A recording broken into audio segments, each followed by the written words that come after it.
So nowadays, people want a little more than that. They're not really interested in the newsletters. They want something that's going to be of value to them, which you've heard me say a lot on this show is provide value. And we always want to be giving something of value. So the same goes for your emails. You want to make sure that you are not just selling to them every time you send an email, because that's a really easy way to lose trust from your audience. Hey friends, welcome to the Girl Means Business podcast. I'm your host, Kendra Swalls, photographer and educator on a mission to help you find your passion, your power, and your purpose through entrepreneurship. So let's jump into today's episode because this girl means business.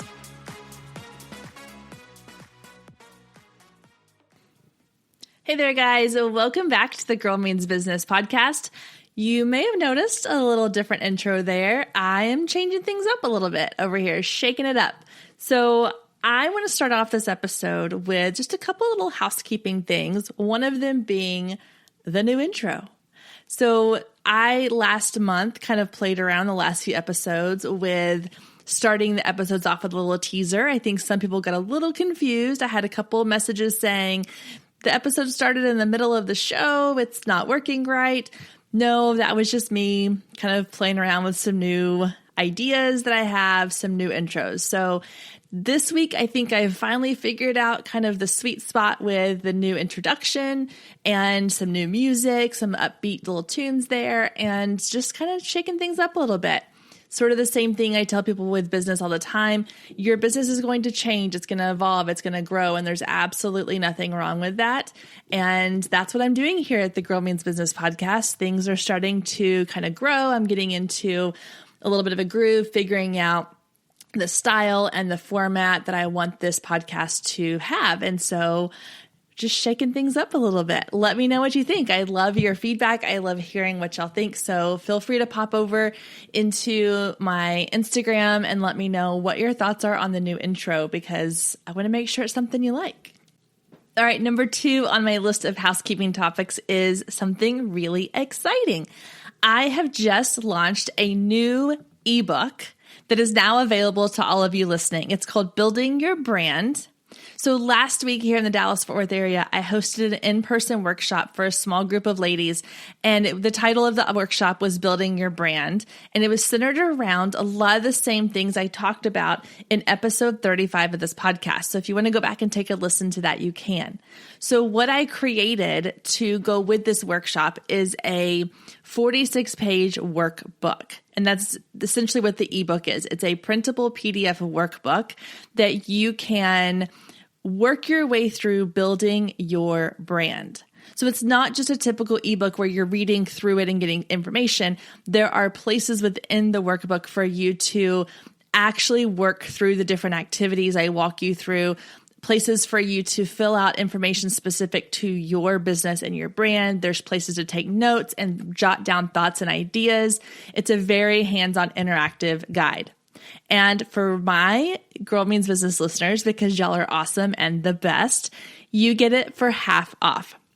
So head to the link in the show notes for the Building Your Brand workbook. Use code VIP at checkout and you get half off of that ebook. So go download it, print it out, start working on building your brand so that you have a very clear vision for what you want your business to look like and how you want your business to be represented on social media, on your website, and everywhere else that your business is being displayed. All right, last and final thing for our housekeeping before we jump into today's episode is this month's topic.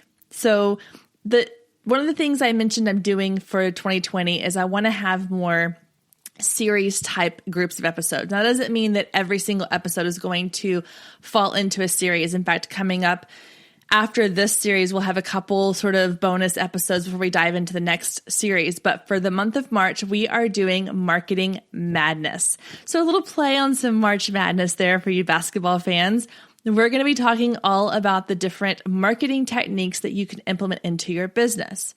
Now, one of the things I want to make sure we're always doing here on the show is we're sharing things with you that are a little bit outside the box, that are creative and different, a little bit unique, besides those foundational pieces and those marketing and business tools that every business owner needs, there's also room for some creativity and some things that you may not always think about. And so this month, we're going to dive into some of those. And I've got some really exciting guests coming up. So I can't wait for you to see who they are and hear all of the amazing tips and advice they have for you.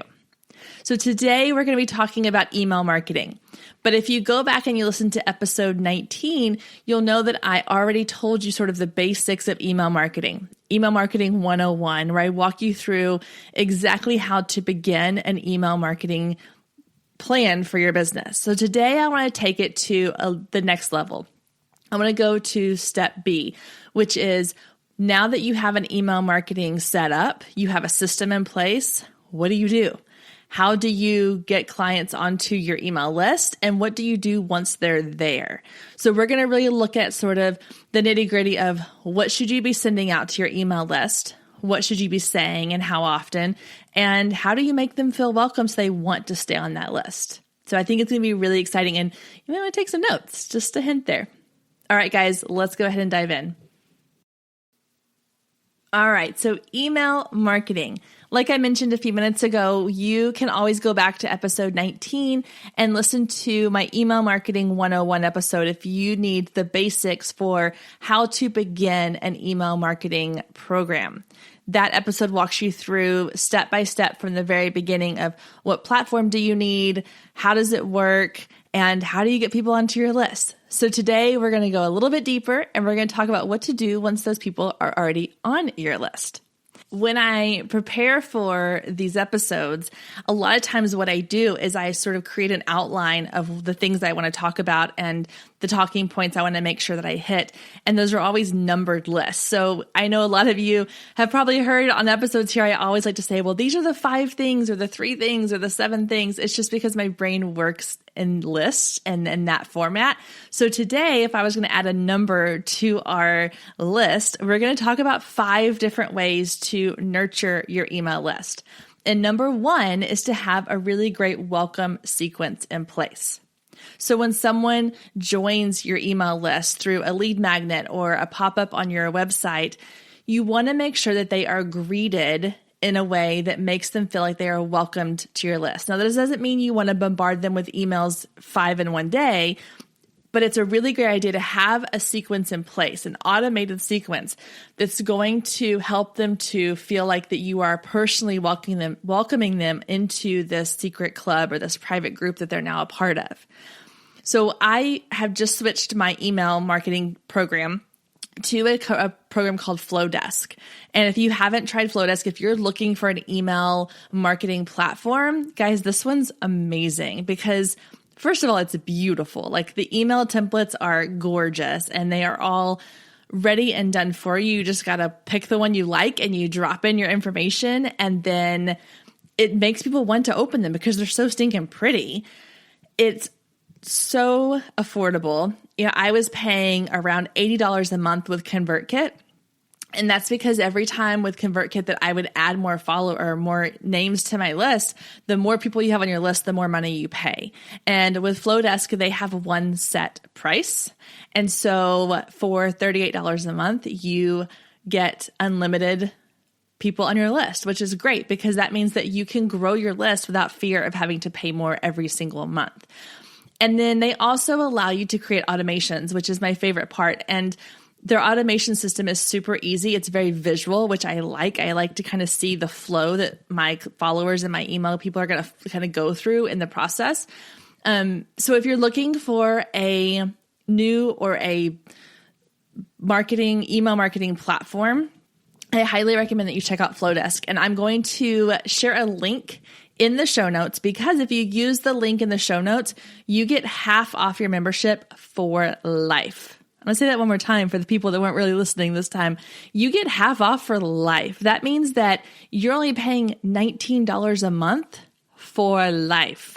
Guys, that is such a steal because again, I was paying $80 a month with ConvertKit. And yeah, there are things that ConvertKit probably does that Flowdesk can't or doesn't yet because they're still new, but I don't need all that other stuff. I just need to be able to have all of my people in place. I can segment them into different groups if I need to. I can tag them with different things.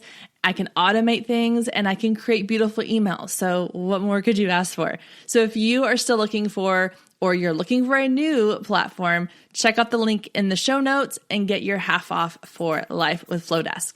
Okay. And now that I've said my little spiel about that,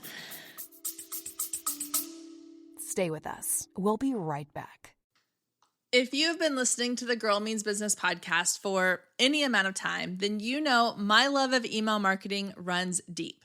Not only is it a great way to generate new leads, but it's one of the most effective methods for nurturing warm leads and turning them into sales. Now, over the years, I've tested several email platforms, and my favorite by far is Flowdesk. Not only do they make email marketing simple and easy, even for the technically challenged, but they have everything you need to create stunning emails, capture leads, make sales, and automate the entire process, giving you time back in your busy day. And the cherry on top is you're only charged one flat fee no matter how many subscribers you have. So while other platforms will increase your price when you go over your pricing tier limit, Flowdesk has no price increases or hidden fees. If you're ready to give Flowdesk a try, click the link below in the show notes to save 50% off your first year. Let Flowdesk help you design emails people will love. Click the link below and check it out. I have a feeling you're going to love it just as much as I do.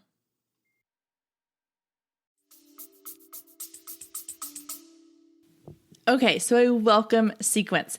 Think of it like you meet a new friend at a party and you decide to go have coffee together. So that coffee date is your welcome sequence. It's when you get a chance to really kind of share your story, get to know each other.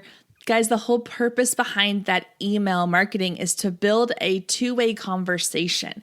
You want people to feel like that not only are they getting emails from you, but that they can always email you back as well. You want to open up that line of communication, and this welcome sequence will do that.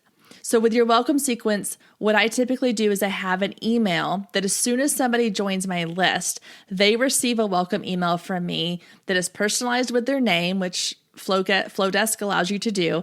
And then it goes into a little bit about like who I am and what I can do to help them. It's very short. It's very sweet. It's not super lengthy. It's just a quick like, hey, welcome new friend. I'm so glad you're here. Here's who I am and what I can do for you. Then I have 4 additional emails that I follow up with over the next 2 weeks or so. And they are just helpful information emails. So for example, if someone comes into my email list from a wedding lead capture, then I have them put into the wedding welcome sequence specifically for brides or potential brides. And so my welcome email just says, hi, I'm Kendra. I'm a wedding photographer. It's so great that you're here, yada, yada, yada. Then I go into the second email, which comes after a couple of days because I don't want to bombard them. I don't want to overwhelm them with a ton of information right away. So I'm not going to go boom, boom, boom in 5 days with 5 emails. I like to space it out. And that just lets them know I'm not going to be one of those people that's in your inbox every single day. I'm only going to be here when I have something of value to offer you or something to say. And so you're setting up the expectations with them right away. And so in that second email, I'm going to have here are 5 of my top blog posts to help you plan your wedding day. And I'm going to have 5 blog posts with a little description under each one, and they can click on and go to, and it's going to take them to my website where they'll see the content and hopefully see what I can offer for them as far as photography services. And then it goes on from there. So I create 5 emails with the final email basically saying, here's what you can expect from me moving forward. I'm not going to be in your inbox every single day. You will hear from me every week with tips and advice and helpful information. And then occasionally, if I'm running a special or promotion, I will let you know about it. If you ever have something you need, please feel free to always hit reply and let me know what it is that you need. This is not a one-way conversation. I want it to be a 2-way relationship. And so in every email, I'm trying to get them to do something to come back and say something to me. And a lot of times they do. They will hit reply. They will say, hey, thanks so much. I received this email. I appreciate all the help or whatever they say, even if it's just a quick like, hey, thanks, I got your email. So your welcome sequence is like an extended first date with the people who are coming into your email list, because you want to make sure that you wine and dine them a little bit and let them know like, hey, you want to be here. You want to read these emails.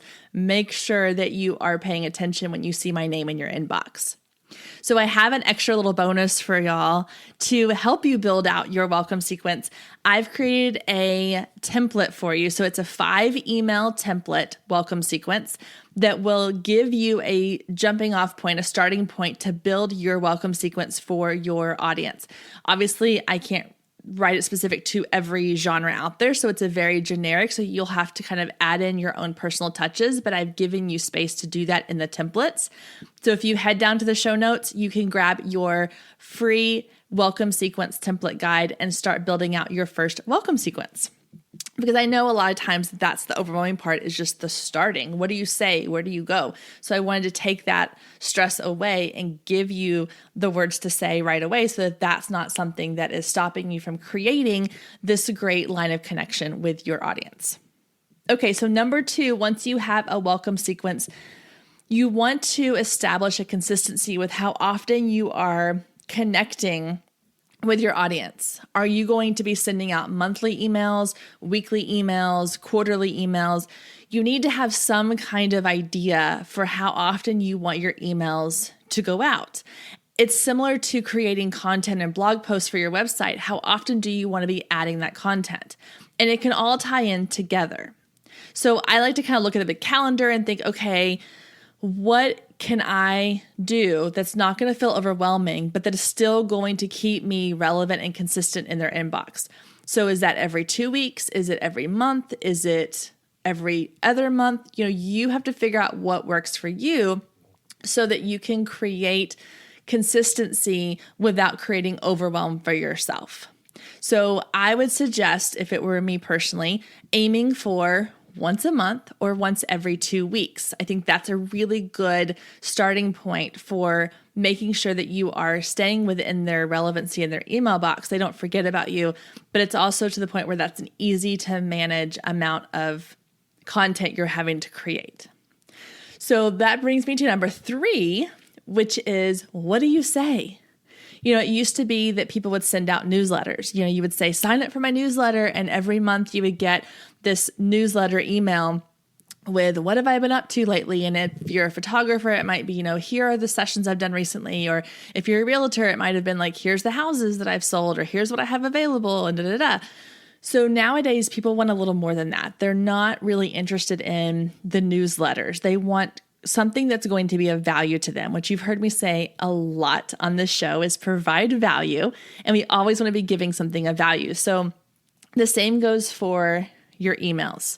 You want to make sure that you are not just selling to them every time you send an email, because that's a really easy way to lose trust from your audience. If every email they're receiving from you is buy this or order this or pre-purchase this or hey, I'm having a sale on this, then they're going to stop opening your emails because they know they're being sold to every time.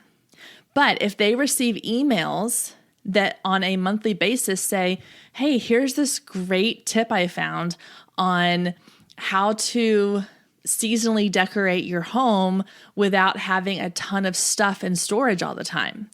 Or, hey, here's a really great tip on how to get your family excited about their fall family portraits. Whatever your topics are. If it's blog posts that you've written, share those. Add like a little teaser snippet into your email and then have a button that says, click here to read the full post, and it takes them back to your website. Anything you can do, even if it's repurposing content. It's the same thing as with social media, guys. People forget, there's so much information that we're taking in on a daily basis that if 6 months ago you sent out an email about a blog post you created and you're coming up on time for, okay, I've got to send another email out to my list. What am I going to talk about?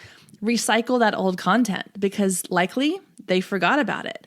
Or maybe they didn't even open it all because that was during the busiest time of their season, or they were sick at the time and didn't check their email for a few days. So they just cleaned out their email in their inbox. You never know. And so don't be afraid to repurpose some of your content.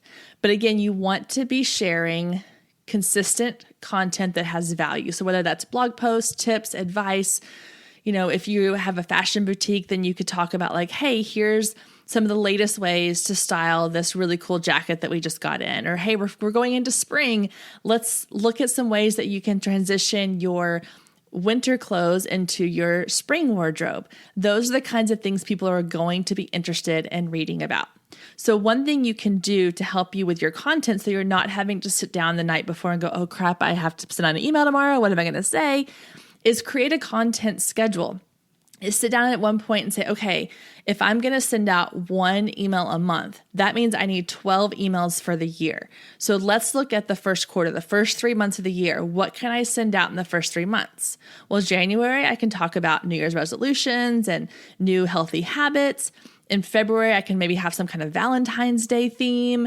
In March, I can talk about spring break or getting ready for the spring season. April can be Easter themed, whatever it is that ties in with your business that's going to offer them something of value. So having that mapped out can really help. Go into a program like Asana or Trello and create a board so that each column is the content you want to send out, if it's monthly or every other week or however you have it set up.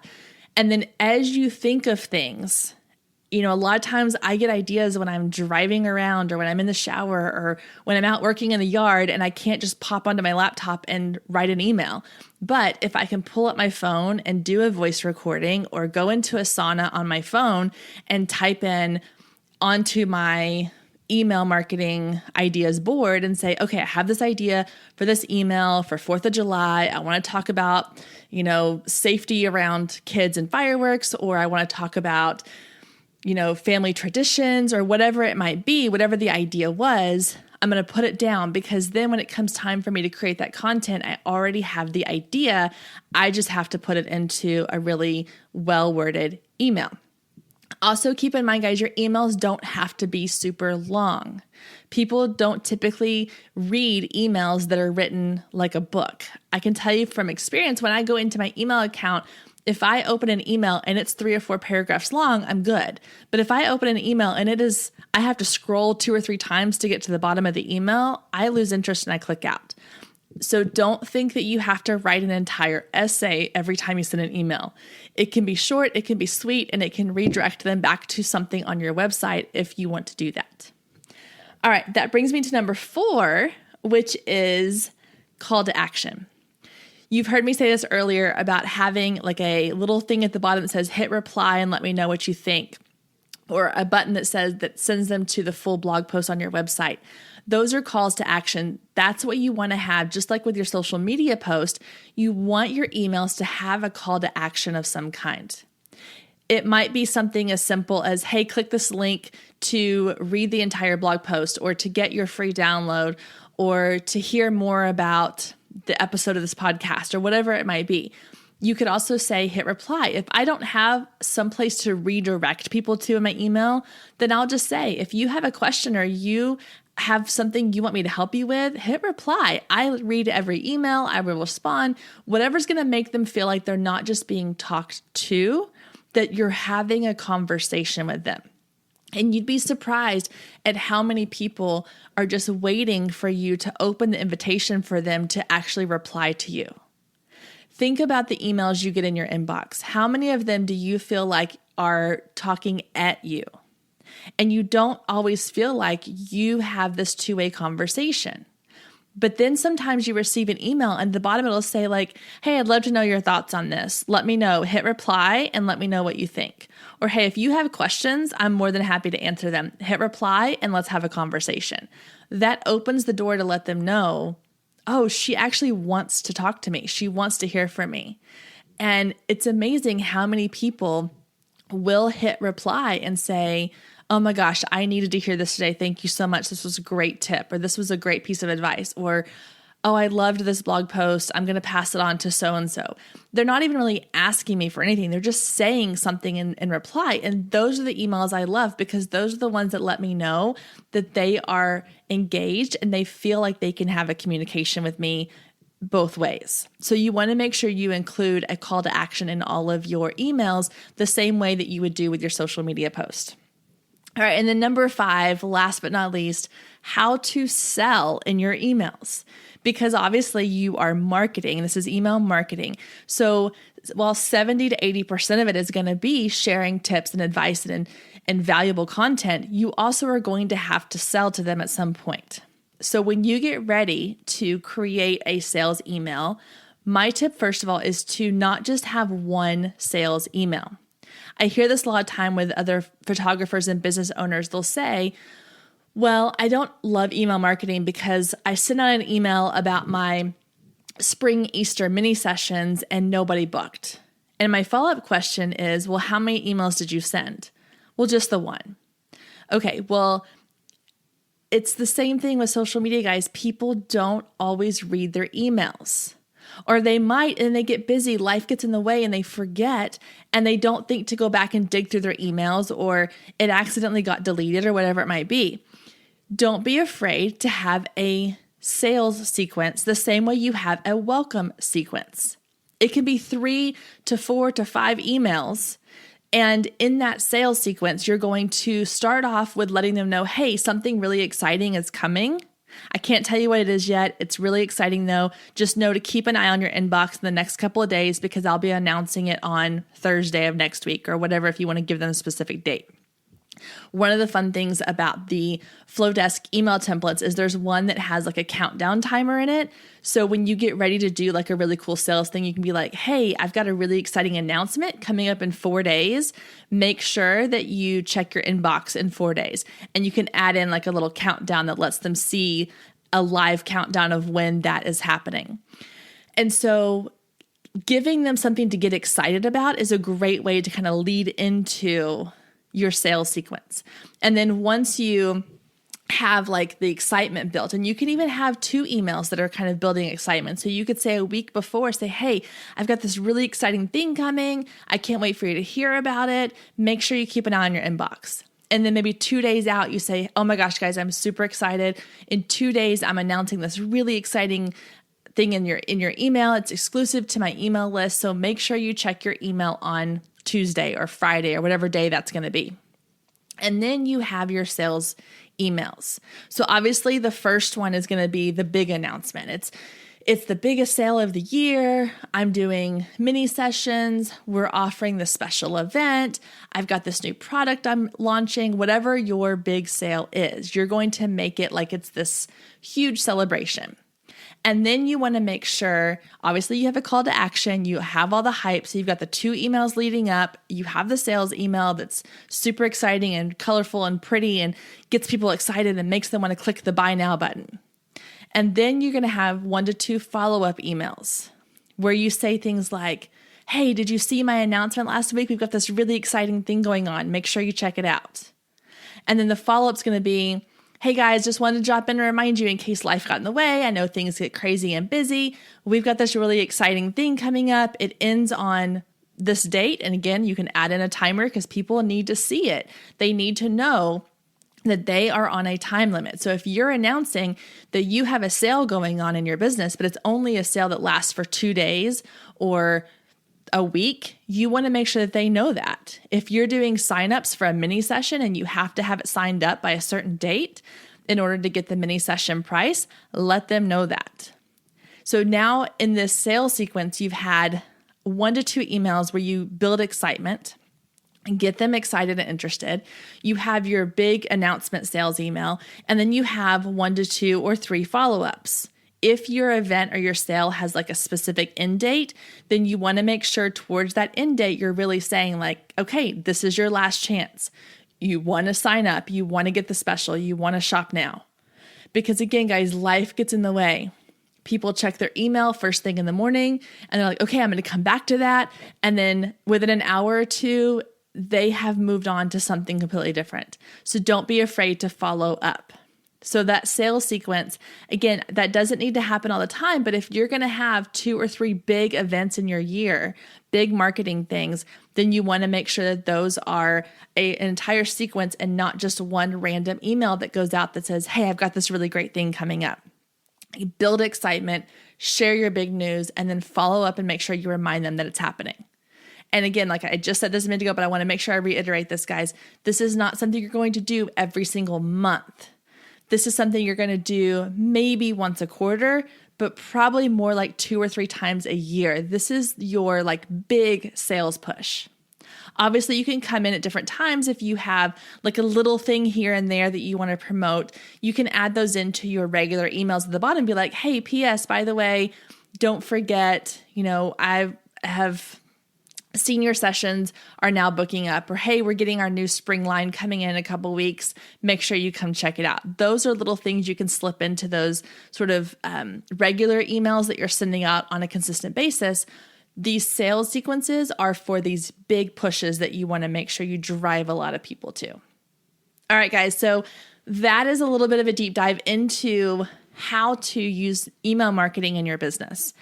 Email marketing, I think, is something that not enough people are using in their business right now. And it really is huge. I think that, with social media being so much noise and it's such a battle to fight for the algorithm and getting seen and noticed, email marketing puts you directly in people's inboxes.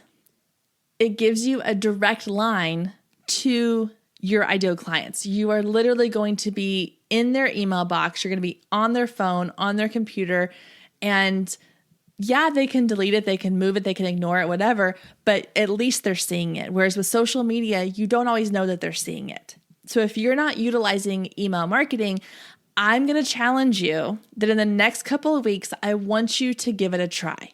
I want you to go download that welcome sequence template that I have for you in the show notes. I want you to use that welcome sequence to create something for your new members on your email list. And start seeing if that opens up a line of communication. I want you to start seeing if that doesn't get people more engaged in your emails. And then continue it on from there. Create a content calendar. Start sending out monthly emails or weekly emails or however often you want to do it, but just build it up. It's like the analogy I give a lot, which is going to the gym. If you just do it one time, you're not going to see results. So my challenge to you is to give it a chance. Give it a couple of months, pre-schedule your emails. You can have the automated welcome sequence that automatically goes out without you having to lift a finger, but then go ahead and schedule out 4 months worth of emails and see what it does for your business. You can take one day and sit down and schedule out those 4 months or 3 months or however long you want to give it. And you can create the emails, you can schedule them to go out on a certain date, and then you don't have to think about it. But I think that you're going to notice it has an impact on your business. I think you're going to notice if you're asking people to reply to these emails, you're going to start getting emails back, and you're going to start realizing that you have people who are enjoying the content you're sending out, and they want to connect with you. That's the great thing about email marketing, is that connection feels so much stronger than a comment on a Facebook post or a like on Instagram. It has so much more power, and it goes both ways. All right, guys, thank you so much for tuning in this week. I hope you enjoyed this episode. If you did, please go leave me a review. Let me know what you thought. Let me know what other topics you want to hear about coming up in future episodes. Those reviews mean a lot. So I really appreciate you taking the time to go leave me a quick review. All right, guys, have a wonderful week. I will see you back here next week, same time, same place.